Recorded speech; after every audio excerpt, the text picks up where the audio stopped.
Welcome back to the final penultimate round of Nordic Masters 2024. I'm Joe Larsen, joined by Andreas Petersen.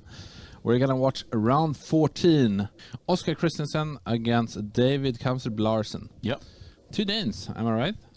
Well, so. let's see. Who is Oscar's opponent? David. I would assume so, but Yeah. it's been a while since I've been in the trenches, so this could be a newcomer.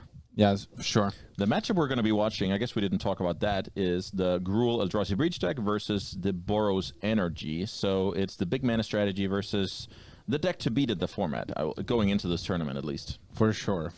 Yeah, it's going to be interesting and see how this tournament actually impacts that. And here we have a kind of nice thing. I mean, Coast Lake's return is, of course, the Void, so it's colorless.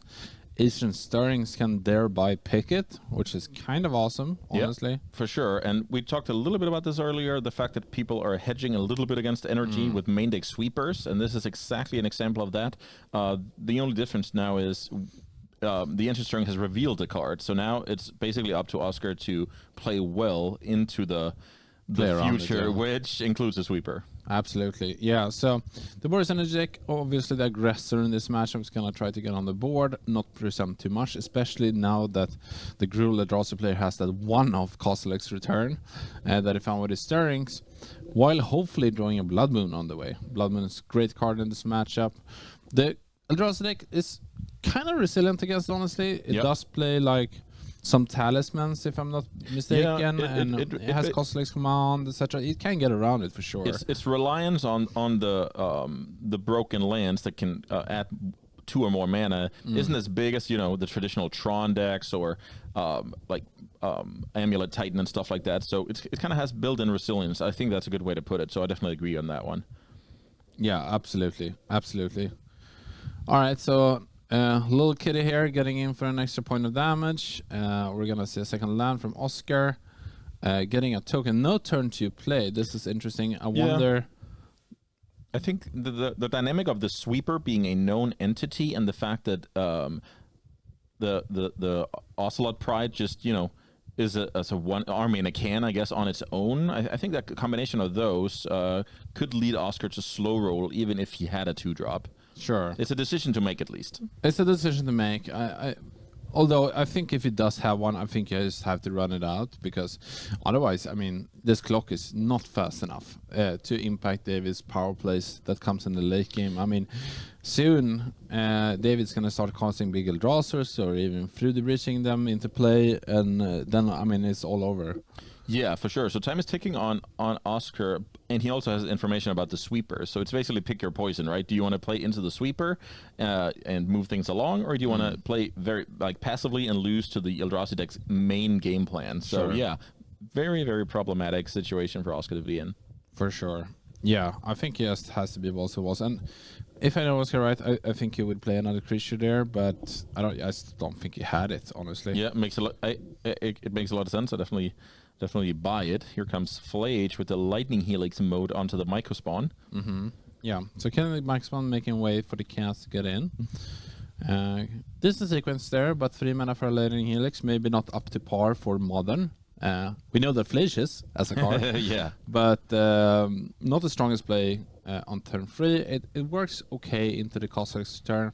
Seems like David's going to take a shield turn, probably Castle's return at end of turn, I'd assume. Yeah.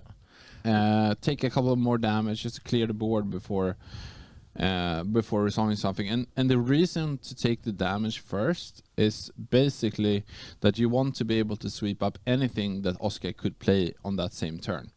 Yeah, otherwise the second main phase becomes your enemy and you're right back where you started. So you want to buy as much time as possible.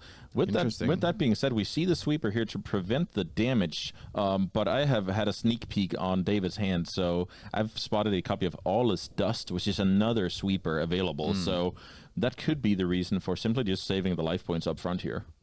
Maybe so. Yeah, I think the best reason to Castle's return to save damage is if you want to play a 7 mana or more Eldrazi on the following turn regardless. And at that point you can actually flashback, if you will, the Cossack's turn dealing 5 damage this time. Something I've done many times with Emrakul back in Standard. Okay, very, very cool. So you can get the Cossack return can play double duty here. Absolutely. Oh, the second planes here. What does that tell you? Blood Moon. Yeah, that was the first thought I had. Absolutely. Or just preparing for potentially drawing it in the future. Yeah. Oscar needs to put up a lot more pressure now. I think I saw 2 Ajani. Is there a consideration where you can play Ajani into Ajani here and flip one of them? Automatically flip it? Yeah, I would imagine that's part of the arsenal for the Boros deck. Definitely an unconventional way to flip them, but probably very playable. Okay. The One Ring is also a very good reason to fetch your planes, get ready for a potential future Blood Moon, and get the cards flowing. Absolutely. Yeah, the thing that Oscar has to worry about now that it's taking the slow route, if you will, is his opponent playing just a haymaker that he can't deal with, If there's an Ulamog or an Emrakul on the other side, that's going to be problematic, especially from a through the bridge. Interesting here to imprint on the land. Yeah, it's kind of is it a must to imprint? Well, it's not, but then it's not only a 1-mana land, and it looks like David is saving up for the 10-mana Ulamog. Sure. So this is also, it's a bit annoying. You have to reveal that you have an All This Dust that is preferably a card that that comes out of the sleeve rather than face up. Absolutely, yeah. So a little bit of information given, but he's trying to counter 10 here, I believe, and I think he's gotten all the way up to 9, so getting close. For sure. Okay, so Ulamog, it does have a ward ability, if I'm not mistaken. I think you have to sacrifice 2 permanents. Yeah, that's right. Yeah. So at least something happens if Oscar decides to Status Prison it, which I think it does have. But I think Oscar is fine with that, honestly. Yeah, so funnily enough, because of the One Ring and because of the thread suites that David has drawn, this might not be that bad for Oscar after all. Yeah, it's a nice play of playing Flesh. Flesh, of course, a 6/6, so it does not die to Cossack's return. If David were to flash it back here. 5 damage from the graveyard? Or 4? 5 damage, right? 5 damage, yeah. That's correct. I play with that so much in Standard. Uh-huh. He does have another All This Does, however, so... All This Does taking care of all colored permanents, which leaves the One Ring in play, so not that bad for Oscar. Absolutely. Usually it's, of course, David who has the One Ring. That's more... I would say that's more common sense that... Oh, yeah. You want to play that combo together, you kill everything except your own, the One Ring. Yeah. But now it bites him when Oscar has his own. I think playing the One Ring out of Boros is kind of a cool innovation. I think it's only like maybe a week old or something where, why not just shove one of the best cards in Modern into one of the best decks in Modern and make, everybody happy. For sure. Okay, so we see Oscar drawing 3 cards here with the One Ring, and it's actually starting to get a bit ahead. He has to worry, obviously, of the big haymakers, but it doesn't seem like David really has any. No, not yet. Oscar has a pretty good idea of what David can and cannot have at this point. But let's count the mana here once more. I think, let's see, it looks like 10 mana to me available, so absolutely. Let's see, 2, 4, 6, 9, 10, yeah.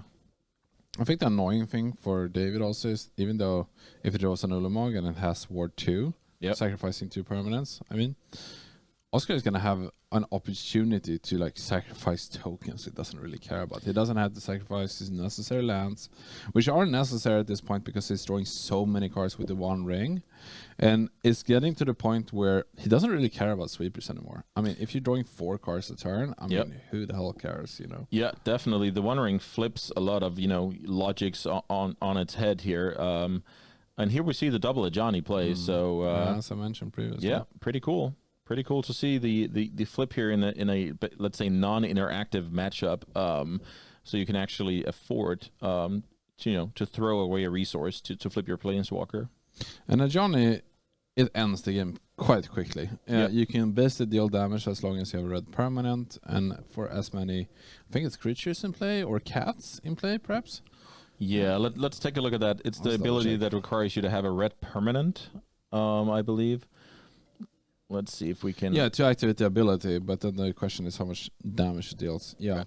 So you create a cat, and if you control a red permanent other than a John and a Cattle Avenger, he deals damage equal to the number of creatures you control to any target. So as we mentioned, dealing 4 damage this turn, and then adding a Goblin Bombardment. So I mean, this is it's lethal next turn. Yeah, the clock is definitely ticking here. I believe David still has access to a copy of Awless Dust. Absolutely. Yeah, he has to fire it off here for sure. Okay. So it looks like we can kind of free roll a Myco spawn in here, ramp because it finds an untapped land, and still cast our card. So we can kind of do both things. Yeah, getting an Eldrazi Temple basically means that it only costs 4 mana, if I'm not mistaken. Yeah, then if you use the kicker, and then only 2 Yep. if you don't. So Definitely. here we have all this does sweeps all the colored stuff, including the Flip the Johnny. Yeah, and the Goblin Bombardment. Hopefully for Oscar, he remembers to deal 4 damage to David before it resolves with the Goblin Bombardment. Yeah. I think he has lethal actually, because he has Flesh in the graveyard, putting David to 6, and then that Lightning Bolt in his hand should clean this up. So cool game to begin with. Looked pretty good for David to begin with, but he just didn't have any of his haymakers to finish the game. Yeah, exactly. The time that the sweepers bought were not used to progress with haymakers to end the game, and Oscar got enough time for the One Ring to run away with things, basically. For sure. Okay, so here we see the sideboard of the green-red Eldrazi through the Breach trick, and there is one card that stands out, which is Costlex's Return. Yeah. He did have it last game, wasn't enough because he didn't have a Haymaker, but usually it's damn fantastic. Oh yeah, definitely. We don't want to get away and think anything differently just because of how that exact game played out. Sweepers are incredible, but you need to do something relevant right after those sweepers and kind of capitalize on the one time and one resources. So yeah, Costlex's Return will for sure enter the deck here. I'm not entirely sure what you want to be trimming, because you will be looking at trimming here to fit them. I would imagine cards like the Devour, the Ancient Stirrings, the Costlex's Command, but maybe you're even thinking, okay, Through the Breach is too high variance. I'm not even sure, but it's going to be some trimming in order to fit the 2 sweepers. There's also an argument for bringing in Worldbreaker and having more ways to trigger your free Costlex's Return post sideboard alongside those Devourer of Destinies. So I if you want to cut, like, I don't know, some of the ultra fatties like Emrakul or Ulamog, maybe you don't need all of them. I mean, Through the Bridge is good, but do you need all 6? I'm not sure of the exact math there. It's interesting for sure. Let's take a look at the Boros deck here. So you're playing a big mana matchup. So I'm looking at Damping Sphere. I'm looking at Blood Moon, right? And I'm fairly sure those will come in. The cool thing about the red-green deck is it doesn't really fold to non-basic hate like this. They can get slowed down, but they can still function under it. So absolutely, pretty excited to see if Oscar can find a good spot for these hate cards. Yeah, for sure. I think you bring them in, but you don't expect them to do that much. You expect them to maybe buy you a turn, hopefully 2. Yeah. In a way. So I wonder what the bad cards are. Maybe Lightning Bolt, maybe Goblin Bombardment is a little bit too slow. Yeah. It dies out Olive Dust. A card like Galvanic Discharge is not amazing, seeing it can only target creatures. So I think maybe we need the Static Prisons. Sometimes they can take care of a talisman, sometimes they take care of a ring, but then again, those are also kind of situational. So I think we have some stuff to choose from at least. Yeah, absolutely. Yeah, makes sense to remove the Discharge. I think that goes first. Yep. All right, so players are shuffling up. David seems ready, presenting his deck there with those cute little dragon sleeves. Oh, yeah. And Oscar being up a game, he can almost smell the top 8 from here, but the job is not over. No, that's for sure. For sure. And what do we have in the other feature match? If I'm not mistaken, Azorius Martyrs is playing not on the feature match currently, but they're also playing for their winning in. Their opponent already is locked for top 8. Yep. So that I think that's what they're playing for. We also see. Let's have a look here. 1 second. Players are shuffling up, getting ready to go here. We have Elias Wasfeld against Thomas Asker as well. That's going to be John Sagavan versus Jessica Control. Yeah, definitely in the other feature match. Classic matchup. I remember when I got into Modern, Jund was a good deck, Jessica Control was a good deck, and I guess alongside stuff like Affinity and Birthing Pod, Splinter Twin, stuff like that. I think the only thing that remains from that deck is the lands, perhaps. The fetch lands and the shock lands. Oh, you're talking about the Jeskai deck? Yeah. Yeah, it's exactly. so minor. I mean, Lightning Bolts hardly count, and that's not even in the deck. It's not in the That's deck. not even in the deck, so... Yeah, I don't think there's a single spell in the old of Jeskai decks. That sounds about right. This is way before they decided that counterspell should be printed into the format. This is when we had like Mana Leak, Cryptic Command. Does Elias run Spell Snare? Some versions run a single Spell Snare out of the Jeskai deck, but he does not. No, he probably doesn't because of, the consigns and all with the spots. Yeah, I don't think so. Yeah, okay. Yeah, I don't think so. That was my last stab at it. I think you got it. Yeah, I don't think he has any of those. So it seems like Oscar taking a mulligan here on the draw. A little bit less punishing to mulligan on the draw, but then again, you'd rather be on the play anyways at that point. It's a fast format. You really need to get ahead. Although the last game was kind of drawn out, I don't think that's how you can expect it to go. The expected game is that the Eldrazi deck will present some problematic stuff for you on, like, I don't know, maybe turn 4 on average or something along those lines, and you have to worry about sweepers also. So you have kind of high demands for your draws in order to be competitive, because they either have to be fast enough or resilient enough. Yeah. No, from Shadow's asking, Oscar Peterson, they have not drawn because it seems like the Samwise deck is already in with a loss, so I think they're actually playing for... Yeah, that sounds reasonable. But I'm not sure. The higher the standing you get, the more times you get to be on the play in the top 8, so... Exactly. A lot of competitive advantage to seek out. Yeah, I think you're mistaken about this, Fredagsmith, that they not should ID into the top 8. I mean, if Monk wants to play for basically a higher seed where he's on the play more times in the top 8, he can definitely elect to do so if he's already in with a loss. Totally legal. You can do whatever you want when it comes to playing out your matches. You will never ever get punished for playing instead of doing anything else. Let's just say that. Yeah, no doubt. All right, so here we have is this a turn 2 yes, ring? On the back of Ugin's Labyrinth, it's a talisman. Turn 2, the One Ring. And in the meantime, Oscar has developed a Guide of Souls. So is this Vintage Cube? What's going on? This looks awesome. And there's even a Through the Breach ready to go, and I believe it's an Ulamog in the back there. All right. Okay, I think we're going to be... I'm already smelling round 3 here. Okay, you think game 3 is coming up? Yep. Let's see what Oscar can do here. Something like Damping Sphere would buy a turn, but it's not ideal for sure. For sure, yeah.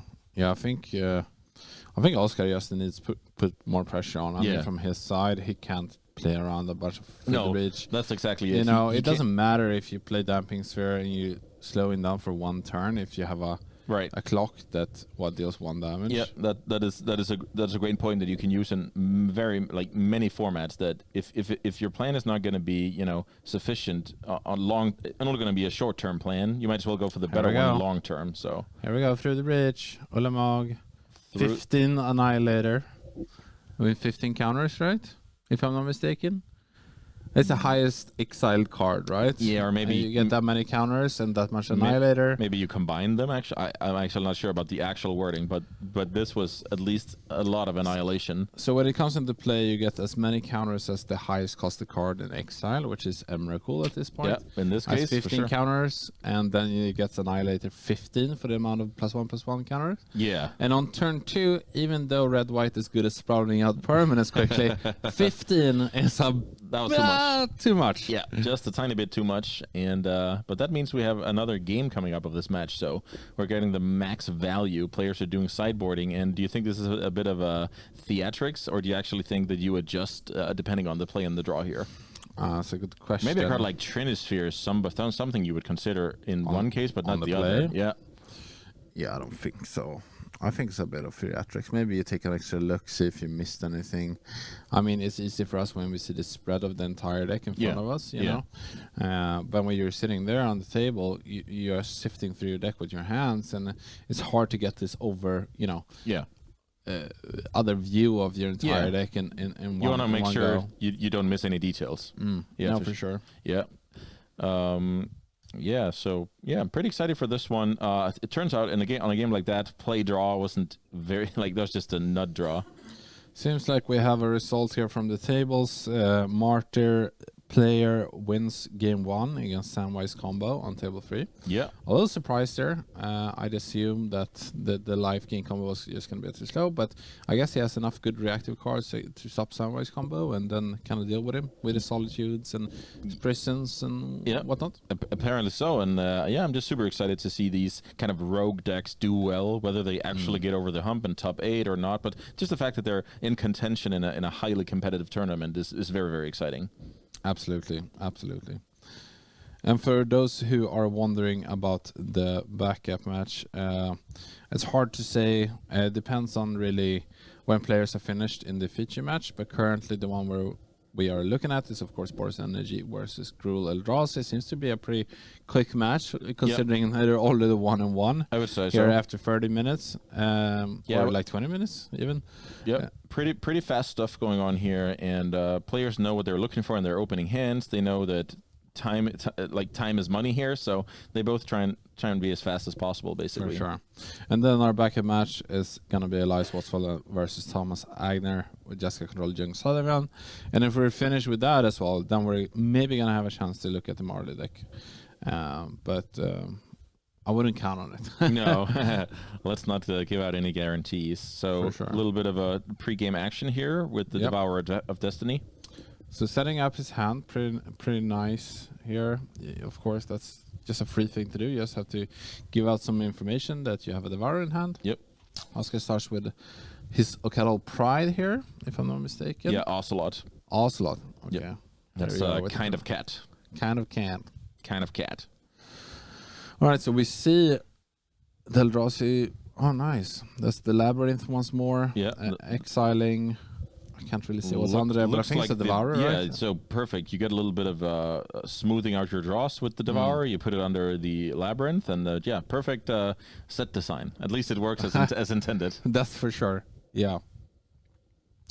All right, so let's see if Oscar can put the pedal on the metal. I can see a dampening sphere in his hand. So I think he's thinking about whether if he's gonna put more pressure on the board or if he wants to slow down the Gruul player. This is exactly what can David do from 3 mana or 4 mana on turn turn 2. Yeah. So does Oscar want to disrupt that or further his own game plan? It's like the reoccurring question when you play against a deck like this. The problem is if that Oscar goes for the dampening sphere now, unless David is running out of lands, he will be able to cast like the turn after anyways. So it's like then you have to deploy your threat and then it will never have been able to attack anyway. So I think Oscar just wants to put more pressure on the board, which he does. And then when that's enabled, then I think you want to shut down your opponent's mana. It's kind of like the Merfolk player, right? You need something good on the board, starting the clock before you can actually get there. And the worst thing that can happen this turn is not that bad, so it's an even better reason to develop your board instead of stalling your trying to stall out your opponent. For sure. I see. What is it? 2 Emrakuls, if I'm not mistaken. Yeah, that sounds about right. When I glanced at his opener, it looked like it was pretty Eldrazi heavy. Yeah, and pretty light as well.